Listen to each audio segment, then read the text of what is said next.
sera difficile de vous donner les raisons fondamentales pour lesquelles nous sommes toujours émus, remplis de joie, envahis d'allégresse à chaque fois que nous avons rendez-vous avec vous. Certains diraient peut-être l'amour de l'autre, l'amour du partage. Bref, tout ce que nous savons, c'est que nous sommes contents de vous retrouver parce que c'est midi. C'est midi, c'est maintenant. Avec un public des plus chaleureux. Et voilà. Nous allons commencer par la droite avec cette star née Alissa Sénat. Alissa, comment vous allez? Très bien, merci. J'ai eu une petite indigestion hier soir, mais là ça va beaucoup mieux. Ça va beaucoup mieux. Je sais que je viens critiquer, je viens braiser, je viens donner au roi ce qui appartient au roi du coupé décalé, donc ça va beaucoup mieux ce matin. Ouh là là là là là, ça va chauffer tout à l'heure. Alors, le doyen, bienvenue, Neba, juste aux côtés de sa petite fille. Vous vous sentez bien, j'espère? Oui, bien. Ça va, tout va bien? Oui. D'accord. Alors, vous êtes d'attaque? Ah oui, et comme vous le disiez tout à l'heure, je pense que c'est l'amour de la vie. L'amour Qui fait de... que Ok, c'est fort, j'ai tellement envie de vous embrasser. Ouais, exactement, l'amour de la vie. Voilà. Qu'en pense notre Jean-Michel Ona chéri?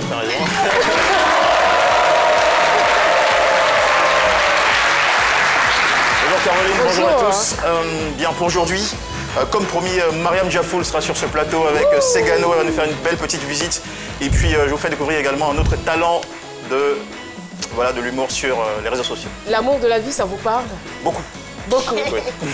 Docteur Philo, l'amour de la vie, ça vous parle aussi? Ça me parle énormément. L'amour de la vie, ça me parle. Ça me critique même. Ça me critique même.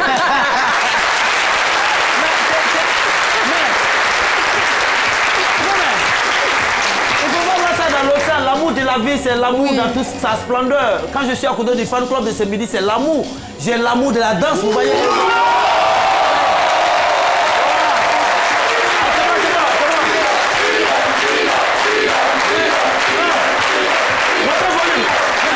Calmez-vous, la destinée de vous faire plaisir. Voilà. Attention.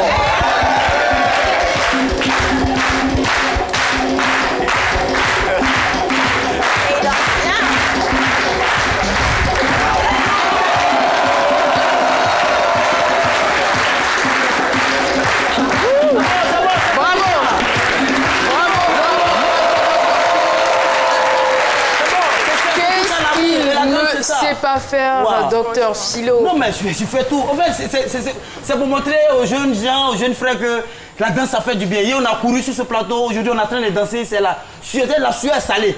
Le sel n'est pas bon dans le corps de l'homme. Donc, quand ça sort, c'est très bon. Tout ce temps que j'ai pris pour porter, collant ça là, j'ai pris au moins 1 heure de temps. Tout ça là pour m'habiller. Mais je pourrais aller faire autre chose.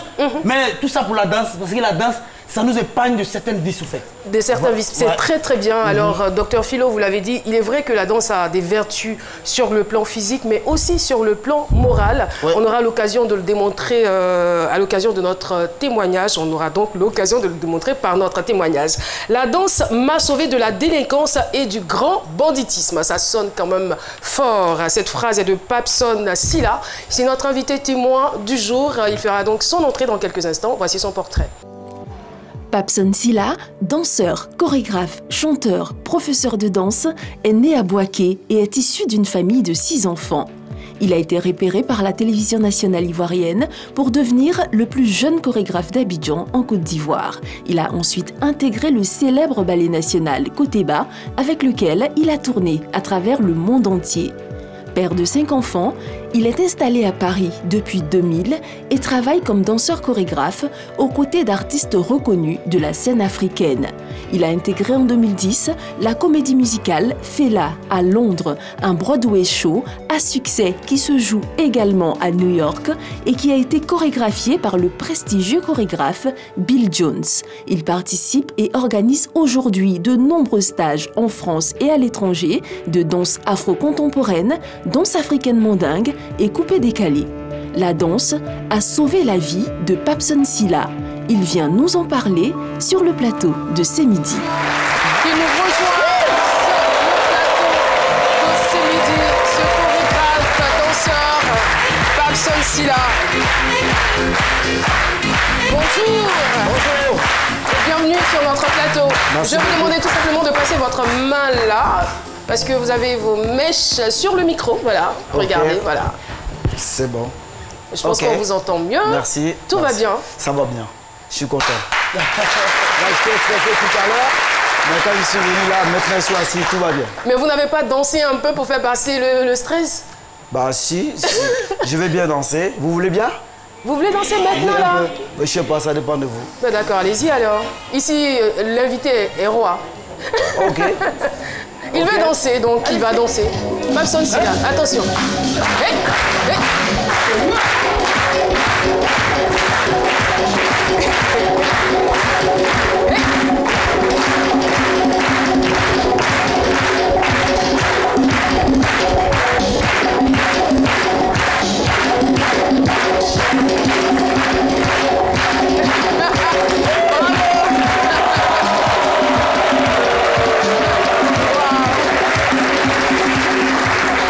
Quelle énergie, c'était super. Si vous permettez, je voudrais Oui, dire allez-y, que doyen. c'est Papson Sylla qui danse sur un rythme pété. Tout C'est à fait. D'accord. On a bien compris. Et moi j'ajouterais qu'il vit en Europe depuis 2000. Donc ça fait près d'une vingtaine d'années qu'il vit hors du pays. Mais il est toujours connecté à ses racines. Merci beaucoup, Papson Sylla, pour ce que vous venez de nous offrir. Je rappelle donc le thème du jour, la danse m'a sauvé de la délinquance et du grand banditisme. Qu'en pense Dr Philo? On le découvre tout de suite et maintenant. C'est mon avis, avec Dr Philo. Merci. Et puis, je vais rappeler au doyen que moi aussi c'est bongueux, toisseux, philo de bas bleu qui danse sur un son bêté aussi. Mais non, Voilà, mais donc, toi, c'est tous les jours. Non, Philo, c'est tous les jours. Ouais. Mais je rappelle cela pour dire justement que la Côte d'Ivoire est une et C'est indivisible. clair. Tout à fait. C'est ce que je voulais dire. Et nous, on a adoré le Et message. c'est de là, quand tu vois Papson Sylla train de danser, c'est là. Tu as le voleur, on va te tuer, mais danser là, qui l'a attrapé? Qui l'a attrapé? Personne ne l'a attrapé. Donc Il a juste été applaudi. Voilà, et moi je suis un grand danseur, vous ne savez pas, moi Mais on l'a danse. remarqué. Oui, la danse m'a sorti des griffes de la justice. Ah. Moi, en fait, je devais être juge. Voilà, moi je devais danser, je devais être juge.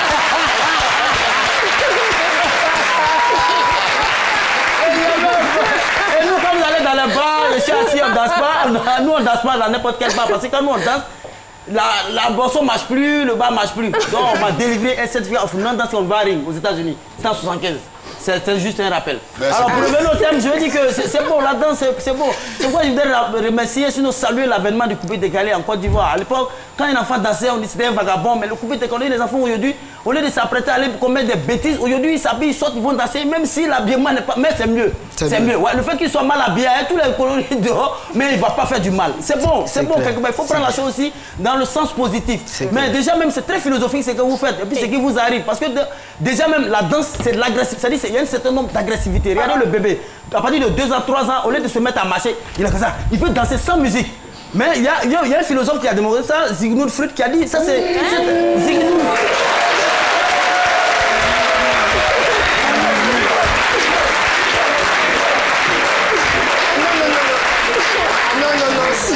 Non, ça va. Ne vous inquiétez pas. Il existe vraiment ce philosophe. Sigmund Freud. Mais Non, c'est pas... Le père de la psychanalyse, vous ne le connaissez pas? c'est Sigmund Alors, Freud. alors Ah, pardon? non, moi, il a prononcé à Yacouba, le cas de c'est la même chose. Je pense qu'on va mettre fin à votre chronique parce que nous, on a envie d'être concentrés pour la suite. Je vais clore les propos pour dire que la danse est mieux que aller des bandits, tout ça. Vous le faites bien, on va le répéter chaque jour parce que la répétition est pédagogique. Mais faites très attention parce que le bandit va en prison et la danse peut vous amener en prison. Si tu prends l'argent de quelqu'un, un engagement, tu ne respectes pas l'engagement, tu iras en prison comme un bandit. Merci. Donc, tu reviens au même titre que le bandit. Mais faites bien votre travail et je pense que... Merci beaucoup, Voilà. Dr Philo. Je vous invite à présent à retrouver notre paterne à Sémian pour le micro-trottoir. Le micro-trottoir avec Chris Paternassemian. Et salut Caroline, je suis très heureux de vous retrouver. Et dans le cadre de ce micro-trottoir de ce midi, je vous amène encore une fois aux deux plateaux. La question de ce midi est la suivante. La danse nourrit-elle son homme? Quelques réactions. Si tu sais en toi que tu peux prendre la danse au sérieux, tu sais que c'est de ça que tu vas vivre là. Tu ne dois pas jouer avec. Pourquoi pas? C'est un travail. C'est un art. Comme ça ne nourrit pas son homme en Côte d'Ivoire, il faut bien faire autre chose. Il faut survivre. Là, la danse fait partie de l'art. On peut se dire que l'art nourrit son homme, mais à condition que cet art soit vendu. Vous savez qu'en Côte d'Ivoire, ici, la danse n'est pas un art qui est reconnu en tant que tel. Du coup, la plupart des artistes danseurs, c'est un peu difficile. La plupart de ceux qui arrivent à s'en sortir sont peut-être ceux qui sont dans le coupé décalé. Et puis bon, on a vu que ceux qui viennent de l'INSAC, c'est un peu difficile. C'est lorsqu'ils s'expatrient que ça arrive à bouger un peu chez eux, quoi. Mais à la vérité, même l'Ivoirien même ne connaît rien de la danse en fait, en tant qu'art. Là, tout est devenu commerce, tout le monde veut gagner de l'argent. C'est à cause de ça qu'il y a pas là entre les artistes. Parce que c'est guerre entre eux, parce que chacun veut gagner beaucoup d'argent. En tout cas, pour moi, danser, ce n'est pas un travail. Si moi, mon mari est danseur, je vais lui dire d'arrêter ça pour chercher un travail. Parce qu'il ne va pas danser ça toute sa vie. Il doit chercher un travail pour travailler. Si moi, mon gars est danseur, je ne vais pas l'arrêter. Je vais l'encourager à danser. Parce que c'est dans ça qu'il gagne sa vie. Je vais l'encourager pour ça. Je ne vais pas lui dire qu'il faut arrêter, va chercher au travail. Puisque c'est dans ça qu'il gagne sa vie, je vais l'encourager pour ça.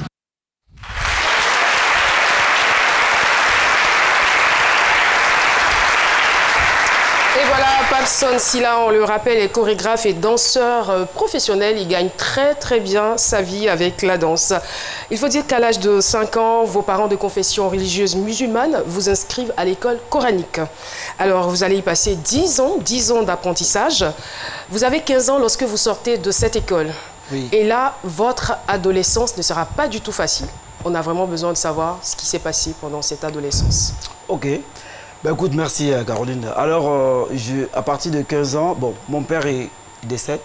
Et comme mon père ne vit plus, du coup, je cherchais quelqu'un pour s'occuper de moi. Il n'y avait personne à s'occuper de moi. Et je suis resté à Boaké comme ça. Je fréquentais des amis, des gens qui étaient des bandits. Et ça m'a poussé de marcher avec eux parce que je voulais être plus fort aussi. Parce que quand on porte une arme ou un couteau, on se sent plus fort. Alors donc je marchais avec eux. C'est ce que vous croyez en fait. C'est ce qu'ils ont mis dans ma tête. Parce que j'ai commencé à marcher avec eux. Ils ont commencé à mettre ça dans ma tête. Il faut que voilà, tu sois... Il faut porter ça, il faut porter ça, il faut fumer ça, il faut faire ça pour être plus fort.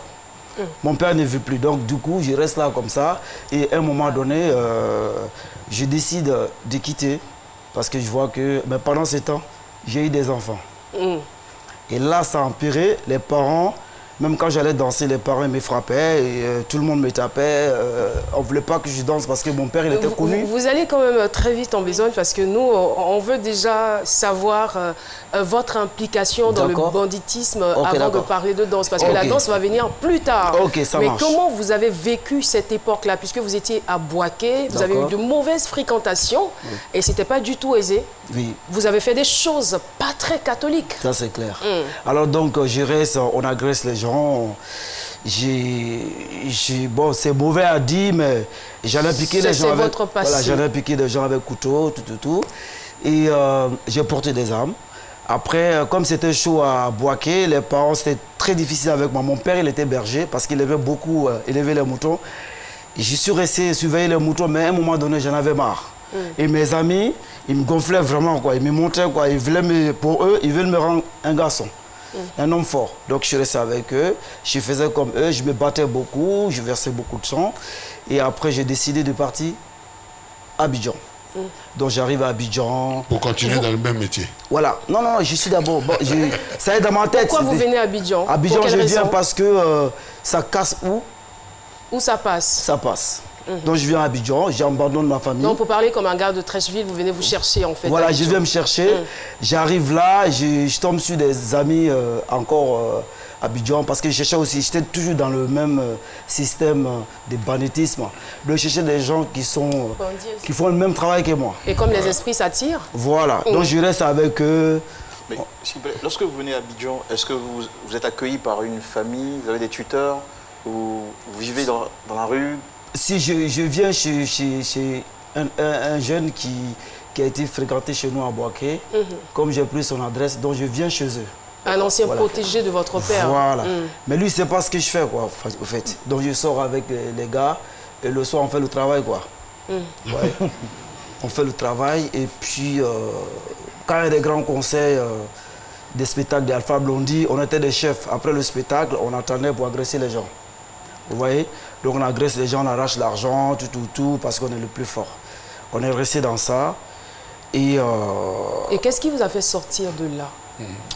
On tue un ami devant moi. Vos amis, votre bande? Un ami que j'aimais beaucoup, on faisait plein de choses, on montait sur le terrain ensemble.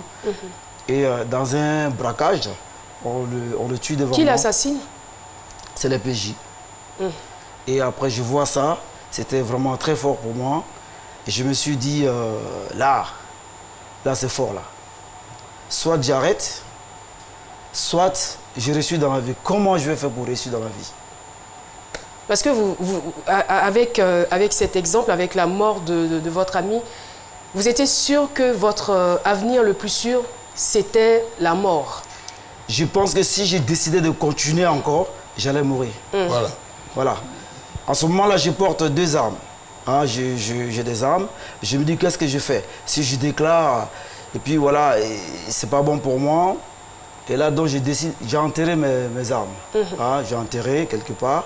Après, je me suis dit, bon, écoute, je ne peux pas retourner à Boaké parce que j'ai fait enfant là-bas. Les parents m'attendent là-bas avec des fouets.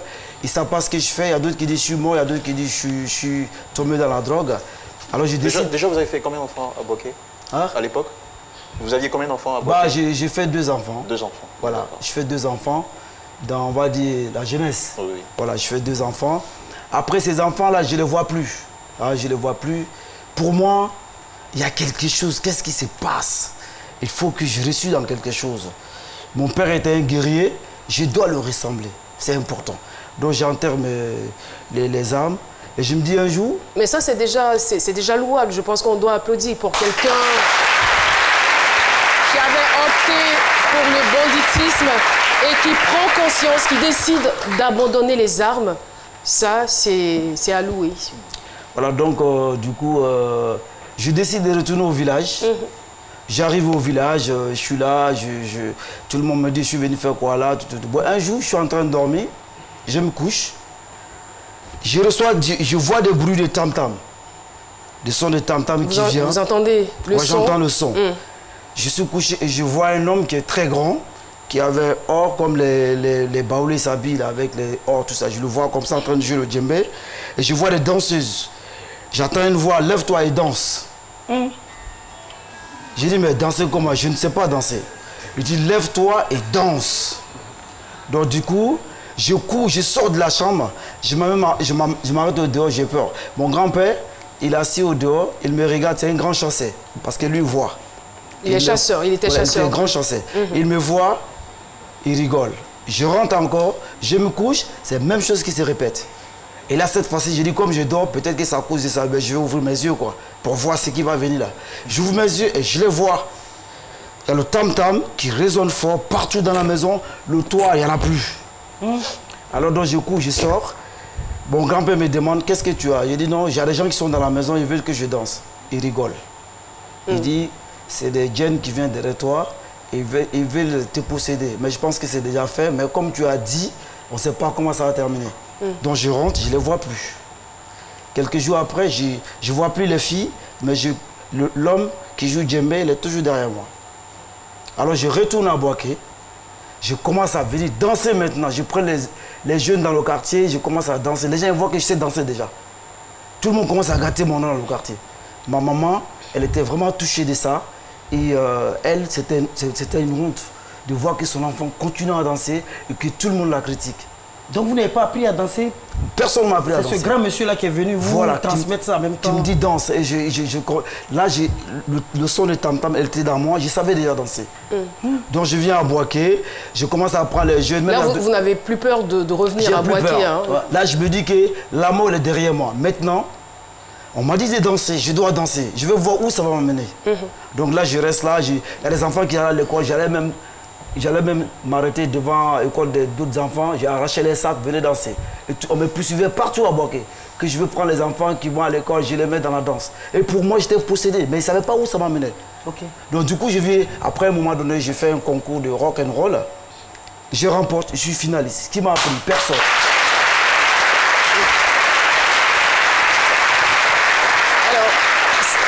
Vous allez nous dire personne, nous allons peut-être essayer de croire, mais en même temps, on sait qu'il y a une source, il y avait un esprit peut-être que tout le monde ne voyait pas, mais que vous voyez. Est-ce que ça continuait ou bien le mec non, ça continue toujours. Il a disparu. Il est partout, il est là. Quand je suis là, dès que je commence à parler, c'est fort quoi. Il est ici.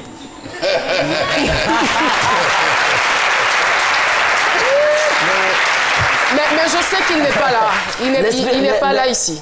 L'esprit est fort, mais je sais qu'il me parle. L'esprit est fort. Partout où je pars, j'ai toujours gagné parce qu'il m'a toujours soutenu. J'ai toujours, quand je décide quelque chose que j'ai reçu, il est toujours là. Avant de me, dès qu'on parle de la danse, il est là. Voilà, il est à moi. Il a quand même des exigences. Ben oui, parce que...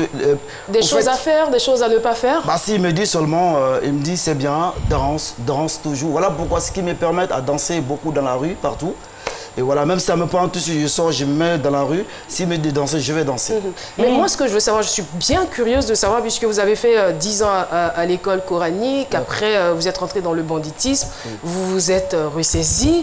Je veux dire, est-ce que c'est quelque chose qui est vraiment en harmonie avec le Coran? Les génies et le Coran, est-ce que ça va ensemble? C'est compatible? Je pense qu'il y a des... C'est compatible parce qu'il y a des grands musulmans qui savent que les djinns, ils existent parce qu'on n'est pas seul sur la terre. Les gens peuvent croire comme ne pas croire. Moi, pour moi, ça m'est arrivé parce que je sais qu'ils m'ont donné ce don. Personne ne peut dire aujourd'hui en Côte d'Ivoire qui m'a appris à danser. Et moi, j'ai enseigné beaucoup de gens à la danse. J'ai fait des créativités, même dans Variétoscope, c'est moi qui ai amené la créativité. Mais ce n'est pas moi, c'est eux qui m'ont appris ça, qui m'ont donné. Quand je dors la nuit, ils me donnent des idées, ils me disent comment je dois faire. Vous n'avez pas peur que si vous ne respectez pas, par exemple, vos exigences, qu'il vous abandonne? Parce que je suppose que s'il vous abandonne, vous ne sauriez plus danser. Je pense qu'il ne peut pas m'abandonner parce qu'il est avec moi très longtemps et parce que j'ai été frappé. Les parents m'ont battu plusieurs fois. J'ai été attaché pour me mettre dans le coffre de voiture. On m'a tout fait. Il ne m'a jamais lâché. Je n'ai jamais abandonné la danse. Voilà pourquoi aujourd'hui, il a réussi. Parce que ce qu'il voulait, il voulait que je parte en Europe, que je réussis, je m'occupe de ma famille, que je puisse réaliser en Côte d'Ivoire. Et c'était son objectif. Il a atteint, donc il est toujours derrière moi. Oui, le doyen. Oui, moi, ce que je voulais dire, c'est que moi, je crois. J'ai dirigé le ballet national à un moment. Et je me rappelle, nous étions en tournée, il y a notre danseuse résidente qui avait sa danse au village. Et on l'a reconvertie en danseuse des Aouris. Et la consigne, c'était que de temps en temps, elle devait exécuter les danses de son terroir, qui était une danse normale. Et bon, nous l'avons entraînée, elle a pris goût aux Aouris, elle ne dansait plus. Et un jour, nous étions en Hollande. Un jour, on est venu m'appeler pour me dire qu'il y a la fille en question qui est possédée par ce génie, monsieur. Je suis revenu, je dis qu'est-ce que c'est que cette histoire-là? Et je suis allé. Quand je suis arrivé, elle m'a dit, ah, tonton, ils sont dans la salle, ils veulent m'amener, J'ai dit, mais qu'est-ce que tu as fait? Elle me dit, je ne sais pas, ils veulent m'amener. Et la fille, j'ai vu son bras se lever, qui se tordait comme ça. J'ai essayé d'attraper son bras pour résister. Tout le monde m'a crié dessus. Attends, toi, elle me dit, tu vas me casser le bras, j'ai laissé. Et j'ai demandé, j'ai pris mon téléphone, j'ai appelé Abidjan, j'ai demandé ce qu'il fallait faire. Et on m'a dit qu'il fallait qu'on trouve des œufs, des œufs véritables, une poule, un truc, quelque chose comme ça, et pour lui donner, que ça allait s'arrêter. J'ai commandé les œufs auprès de monsieur le ministre qui m'a dit d'aller chercher dans les alentours d'Amsterdam où nous étions. Et on m'a parlé d'une ville qui était à 150, 220, il fallait faire 400 km pour aller. Et on a payé pour aller chercher. Dès lors qu'on a pris la décision d'aller chercher les œufs, ça s'est arrêté. J'ai vécu ce cas-là. Des cas comme ça, je peux vous en citer plein. Merci pour votre contribution. C'est un véritable mystère. Juste après, Jean-Michel, on part pour la pub. Allez-y. Alors, ma petite question, c'est, vu que vous êtes coach, c'est-à-dire que vous entraînez d'autres personnes à danser. Il y a des moments où vous avez besoin de découvrir de nouvelles danses, d'en apprendre les pas afin de les transmettre aux autres. Vous le faites ou pas? Moi, j'ai pas besoin. J'ai pas besoin d'apprendre. Si je veux enseigner la danse BT, personne ne m'a appris à danser ça. Si je veux enseigner la danse BT, je l'enseigne. Mais vous avez vu des gens danser quand même? J'ai vu des gens danser, mais moi j'aime bien, quand je regarde quelque chose pour copier, il n'est pas d'accord. C'est pas naturel. Il me laisse, je tombe en transe et ça vient. Et tous les danseurs qui m'écoutent aujourd'hui, ils savent que Papson, c'est autre chose. Mais la question que j'ai envie de me poser, où est la place de la créativité alors? Parce qu'en matière d'art, il faut absolument faire intervenir son ingéniosité, sa créativité. Est-ce que vous ne vous sentez pas dépendre trop de ce génie-là? Bon, parce que si je ne vous en parle pas, vous n'allez jamais savoir. C'est ça. Je vous dis, chaque personne a quelque chose en lui. Même les écrivains, quand ils écrivent, ils ont une inspiration, ils ont un moment, se concentrer avant de commencer. Et cette concentration, pour moi, c'est celle-là. Donc, si je ne vous en parle pas, c'est vous aujourd'hui, vous savez, plus avec mon ex. Sinon, personne ne savait. Pour moi, il fait partie de moi. C'est moi qui est lui, lui il est moi. Personne ne sait. Et donc, quand je me mets à danser, tout ce qui vous intéresse, je fais votre créativité, je vous donne, je vous fais plaisir et c'est tout. En tout cas, chacun a sa source d'inspiration. Merci beaucoup. Marquons une pause avec la pub. On se retrouve dans quelques instants. C'est midi, c'est ça.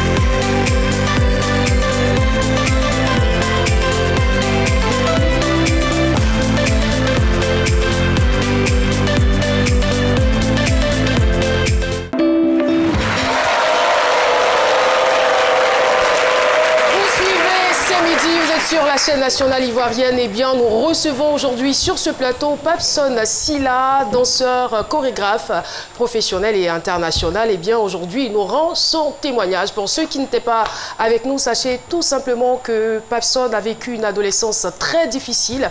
Il a bifurqué dans le grand banditisme et puis un jour comme ça, quelque chose va mettre fin donc à ce banditisme. Il s'agit de la mort d'un de ses amis. Voilà, il décide d'arrêter. Et il est possédé depuis un certain moment par un esprit, je dirais, quelque chose de surnaturel qui va donc se produire. Et depuis, il est devenu un super danseur. Il est donc sur ce plateau pour nous rendre son témoignage. Alors, la suite.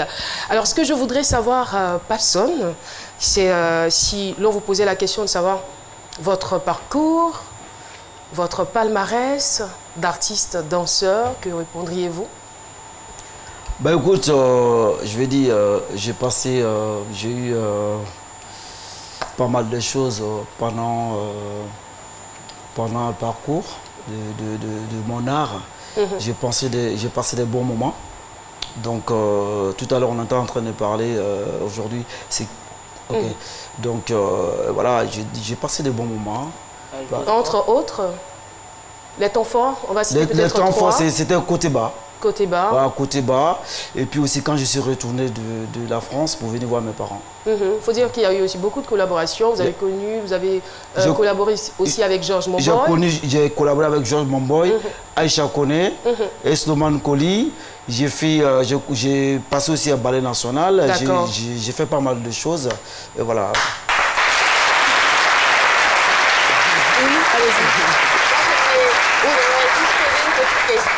Est-ce que votre djinn, celui qui vous suit, ça ne le dérange pas que vous parlez comme ça de lui? Que vous l'exposez? Parce qu'on parle de la danse. Ah, dès qu'on parle de la danse, en fait, c'est... Quand on parle de la danse, et lui, il est content. Parce que pour que chaque fois, il faut que je danse. Et chaque fois quand je suis là, si je fais quelques jours, je ne danse pas, il veut que je danse. Parce que vous imaginez un Sylla qui est né dans une grande famille musulmane, où tout le monde connaît ce monsieur. Bizarrement, il n'a pas de famille griot, il devient danseur. C'est bizarre. C'est bizarre, ouais. Alors, moi, ce que je peux vous expliquer, c'est que Le monsieur que nous allons maintenant inviter, c'est-à-dire que même si votre djinn se présente à lui et lui montre tous les pas de danse, il n'y arrivera pas. Il s'appelle Paulus Agathon. Il vient pour les réactions des téléspectateurs.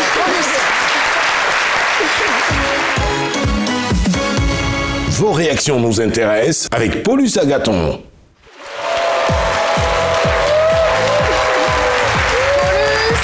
J'espère que vous m'avez bien entendu. Bizarrement, à chaque fois que je veux danser, c'est là que vous me découragez. Bon, Oh là là là là. je vais garder ma danse pour moi. Non, pardonnez, gardez, ne dansez pas aujourd'hui. D'accord, bonjour à toutes, bonjour à tous. On va aller directement avec nos différents messages sur la page Facebook. On a Aprofix, Raven et Bonga. Et dis-moi, je veux savoir quelles sont les relations que vous avez gardées avec les membres de votre ex-gang. Et puis, est-ce qu'à travers la danse, vous avez réussi à impacter la vie d'autres personnes dans pareille situation? Cette question? Oui. Oui, j'ai aidé beaucoup de gens aussi, beaucoup de jeunes qui étaient dans la rue. Je les ai aidés à beaucoup aujourd'hui qui se trouvent en France. Et je continue à travailler aussi avec eux.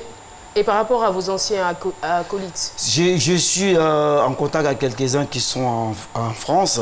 Et ceux qui sont ici... Ça va, ils ont abandonné? Oui, ils ont abandonné. D'accord. En France, quand tu arrives, obligé de t'abandonner.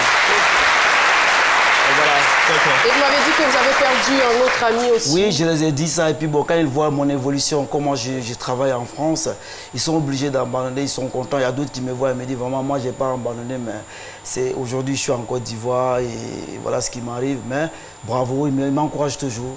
Okay. Et les âmes que vous avez enterrées, vous êtes allé voir l'endroit, ça n'a pas poussé?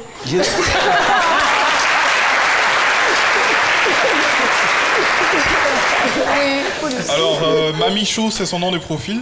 Elle dit... Bon, moi je pense qu'il y a un paradoxe parce que est-ce que la danse en elle-même, le milieu de la danse, c'est un milieu sain? Parce que pour moi, tout ce qui a rapport au showbiz est susceptible de contenir d'autres vices. Oui, je pense, les gens le disent. Bon, moi d'abord déjà, j'ai une éducation. Hein? J'ai une éducation à tout cela. Donc je me suis battu pour arriver... je pense que dans la danse, il y a beaucoup de choses dedans. Mais moi, en tout cas, franchement, je suis resté concentré. Même malgré mes parents étaient durs avec moi, le fait qu'ils étaient durs avec moi, ça m'a aidé. Souvent, quand j'ai envie de faire des bêtises, ils sont là toujours. Non, non, non, non, non, non, non. Donc, du coup, ça fait que chacun choisit ce qu'il veut. Voilà, moi, j'ai choisi d'être un exemple pour la jeunesse d'aujourd'hui. Je ne peux plus me permettre de faire de bêtises. Je pense que la danse, d'autres peuvent faire bêtises. Moi, je pense que la danse, c'est l'amour, c'est la fraternité. On doit tous continuer dans ça. Merci beaucoup. Merci infiniment. Et donc, Caroline, c'est avec ce message que moi, je vais prendre congé de vous. Si vous n'avez pas encore liké la page Facebook, c'est midi, likez-la et rendez-vous demain à la même heure parce que, comme d'habitude, vos réactions nous intéressent. Merci, Paulus. Alors, pour finir, quel message à l'endroit des jeunes, je dirais, qui s'égarent ou qui sont égarés? Les jeunes? Des jeunes. Je pense que ça me fait beaucoup mal. Souvent, quand je suis en France, j'entends microbes, j'entends plein de choses. Je pense qu'il ne faut pas que ce mot, ça les fait monter à la tête. Souvent, on dit des mots, lui, les bandits, lui, les microbes. On se dit ce mot, tout le monde connaît, maintenant, je vais prendre ça pour grandir. Moi, je pense qu'on n'est pas là pour ça. Il faut que tout le monde comprenne qu'aujourd'hui, si tu fais mal, demain, tu vas payer mal. Si tu réussis, demain, il y a des gens qui vont profiter de ça. Je m'adresse à la jeunesse. On récolte toujours ce qu'on sème. Hein. C'est tout. Donc, je m'adresse à la jeunesse. Ils n'ont qu'à penser à la vie de Papson Silla. Tout ce qui... On ne peut pas tout dire ici. J'ai tellement de choses à dire. On ne peut pas tout dire. Mais je pense que s'ils ont envie de me contacter, je vais les dire. Parce qu'en France, je travaille même avec des jeunes qui sont en difficulté. Des jeunes même qui frappent les parents, qui font beaucoup de bêtises. Et moi, on m'envoie avec mon histoire pour les faire sortir de là. Je fais ça en France. Donc, je vais faire profiter. Merci beaucoup. On espère bien que le message a été bien perçu. En tout cas, merci d'être venu rendre ce témoignage. Ce que nous retenons, c'est que vous avez abandonné le banditisme pour la danse. Aujourd'hui, vous avez une vie stable, c'est le plus important. Et on espère bien que des personnes qui nous regardent, qui sont peut-être dans la situation que vous avez décrite au début, vont aussi abandonner parce qu'il n'y a rien au bout. Au bout, c'est tout simplement la mort ou la prison. Merci infiniment d'être venu rendre ce témoignage. On n'a plus beaucoup de temps, mais allez-y très rapidement. Je voulais présenter mes amies, elles sont quittées. Vous pouvez vous tenir debout, s'il vous plaît, les amis de Papson? Elle est quittée en Finlande, elle est quittée en France. En Finlande, à 1h du matin, il y a le soleil qui s'élève. Elle vient de très loin pour la Côte d'Ivoire. Merci de votre présence et merci pour le soutien. Merci infiniment à vous d'être passé sur le plateau de C'est Midi. Tout de suite, nous allons la retrouver. Alissar Zena, c'est People, c'est maintenant. C'est People avec Zena Alissar Khalil.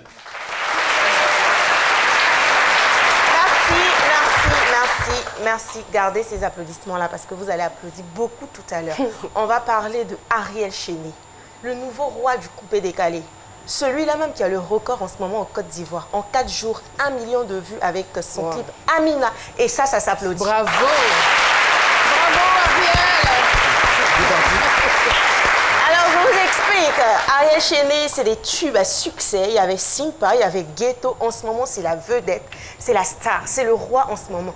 Ariel Chéné, c'est l'artiste à suivre en ce moment. Jamais vu en Côte d'Ivoire. En 4 jours, 1 million de vues. Avec l'actrice, la figurante du clip qui est togolaise, Maria Mobile, qui avait créé le buzz sur les réseaux sociaux.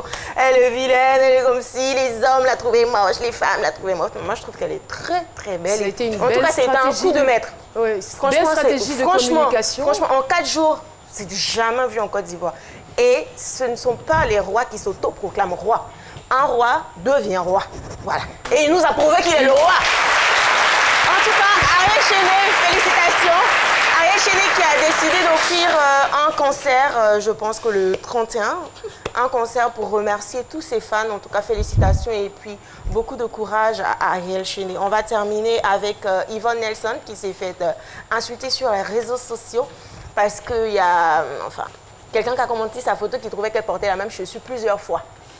Chaussures, toi-même, tu as acheté avec ton argent. Ton argent! C'est vrai que j'ai travaillé mon argent, j'ai acheté ma chaussure, je ne peux plus porter. Je porte ma chaussure et puis, toi, tu vas me dire que je porte trop ma chaussure. Hey! Mais si la chaussure n'est pas gâtée, je vais porter jusqu'à ce que ça se gâte. Pourquoi? Donc, je récapitule. Donc, j'achète ma chaussure, c'est cher, j'achète ma chaussure, même si c'est 10 francs, j'achète ma chaussure. Et la chaussure est encore nouvelle. Tellement j'ai peur que vous m'insultiez parce que la chaussure, je l'ai déjà portée plusieurs fois. Donc, je garde la chaussure pour vous faire plaisir. Mais non, attendez, il faut revenir à la réalité. Vous-même, quand vous achetez vos chaussures, vous portez ça 2 fois. Hein? Et puis, c'est nous, on va porter nos chaussures là 1 fois. Pourquoi? Des êtres humains, il y a la réalité, il faut arrêter. Bon, enfin, elle a recadré ce fan. Je ne dirais pas ce fan, c'est un détracteur. Elle a recadré et c'est ce qui est important. Merci pour aujourd'hui. Merci beaucoup, Alissar Zena. Merci.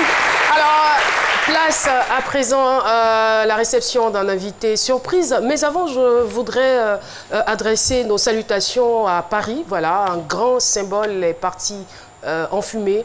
Et nous voudrions tout simplement manifester notre compassion. Sur ce, mesdames et messieurs, son nom c'est Kofi Dadier Paul. Il est président du club de paix et de non-violence de l'université de Cocody et le porte-parole de la caravane Solidarity Bridge. Kofi Dadier Paul qui nous rejoint donc sur le plateau de C'est Midi. Bonjour et bienvenue sur notre plateau. Alors parlons donc de cette campagne Solidarity Bridge. Bien sûr. Qu'est-ce que c'est exactement? Merci. Solidarity Bridge est un concept inventé pour la paix, la non-violence et la cohésion sociale dans les communes de la Côte d'Ivoire. C'est une caravane, c'est un projet porté par un ensemble d'associations, aussi bien à l'université que dans la société civile, qui va consister essentiellement à faire asseoir des ponts de tolérance et de non-violence, mais aussi d'acceptation mutuelle entre les populations au niveau des communes de la Côte d'Ivoire. Ce sont des ponts virtuels. Ce sont des ponts virtuels, donc immatériels, voilà, mais qui fonctionnent essentiellement sur un ensemble de principes et de valeurs. Notamment la question, par exemple, de la non-violence à l'école, de l'anticipation des vacances ou des congés scolaires, de la tontine sexuelle au niveau de nos écoles, et bien entendu, au niveau même du vivre ensemble entre les populations, au niveau de nos communes. Et cette campagne va s'étendre sur combien de temps? Cette campagne débute en mai 2019, donc à partir du 31 mai, et va s'étendre jusqu'en 2022. D'accord. Donc c'est vraiment une procédure parce que pour nous, la paix et la non-violence, c'est toujours pas à pas. Chaque fois, on va vers la paix et il n'y a jamais d'action de trop quand il s'agit de la paix, de la non-violence. D'accord, à l'intérieur, il y aura aussi des alliances ethniques, tout cela. Je pense qu'on aura le temps d'en parler, Bien puisque sûr. la campagne s'étend sur plusieurs années. Bien sûr. On vous recevra une autre fois sur le plateau. Ne Bien vous sûr. inquiétez surtout pas. Merci bien. Déjà, bravo pour cette belle initiative. Merci. Voilà, je rappelle donc l'objet de votre présence, Solidarity Bridge Caravan. Donc la caravane débute en mai et va s'étendre sur tout le territoire national jusqu'en 2022. Merci infiniment, Monsieur Kofi Dadié, d'être venu sur notre plateau. Sur ce, mesdames et messieurs, nous allons partir pour un instant pub et juste après, je vous invite à découvrir la chronique de Jean-Michel Honin. C'est Midi Média Ciné avec Jean-Michel Honin.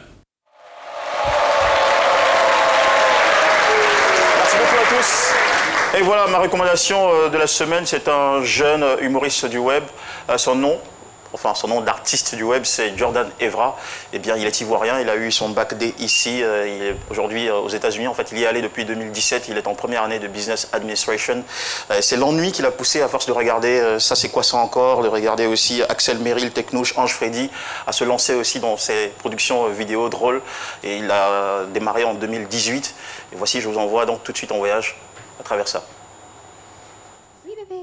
Attends, je branche mes écouteurs. Ah, du quoi? Ça va, au même matin, là, tu me regardais trop, hein. Non, toi, mais tu sais qu'en classe aujourd'hui, tu étais la plus belle, hein, sérieux. Regarde, Jordan, faut pas me blaguer. Il rigole pas, Joe. Merci, bébé. Envie d'être. Arrête, je suis timide. C'est vraiment à la récré, demain, on s'attrape ou bien. D'accord, bébé, c'est comme tu veux. Jordan, dis ça que demain, tu as coup, non, faut éteindre le téléphone, tu as dormi avant qu'il m'énerve. D'accord, maman. Aïe, bébé, c'est qui? La vieille, tu connais pas, mais elle aime trop embrouiller les gens. Attends. Allô? Donc, toi, depuis ça, on a dit d'éteindre le téléphone, tu m'écoutes pas. Imbécile, chien. Regardez comment il est vilain là-bas. Il dit, oh, toi, tu es comment, mais puis toi, on te parle pas dans la maison ici. Hein? Si tu es garçon, faut faire toujours encore. Imbécile, regardez-moi sa tête. Reparti. Répète une deuxième fois, tu vas voir. Tiens, Joe, une deuxième fois, tu vas voir. 2 plus 2 égale 16. Voilà, pour le suivre sur sa page Instagram, Jordan Evra 001. Voilà, ça va afficher dans un petit moment. Merci beaucoup, c'était donc ma recommandation. À la suite, comme promis, voici Mariam Jafoul et Segano.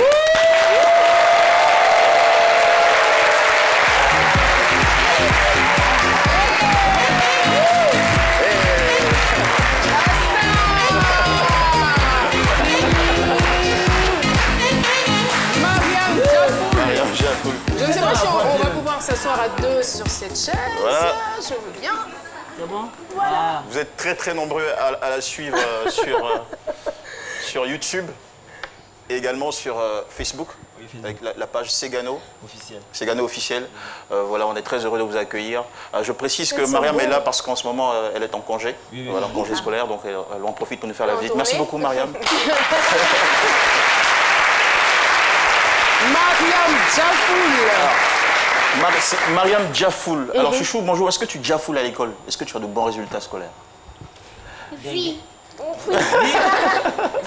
faut dire bien. Est-ce que tu jafoules à l'école? Oui, je jafoule. C'est tout ici.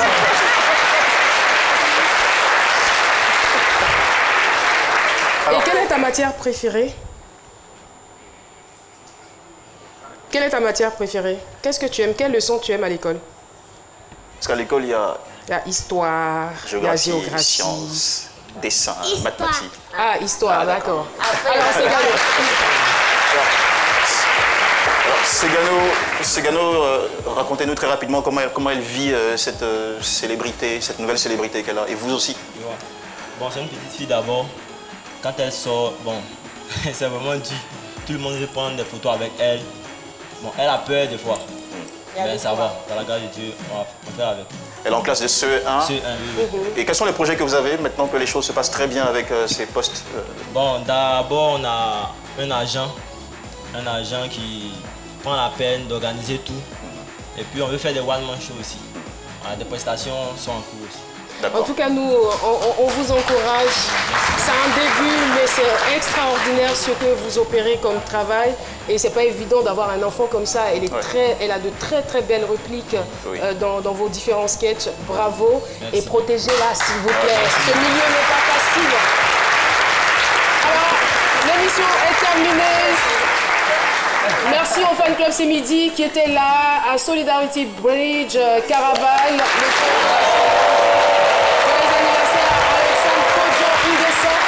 merci de nous avoir suivis. On va se donner rendez-vous demain à partir de 12h.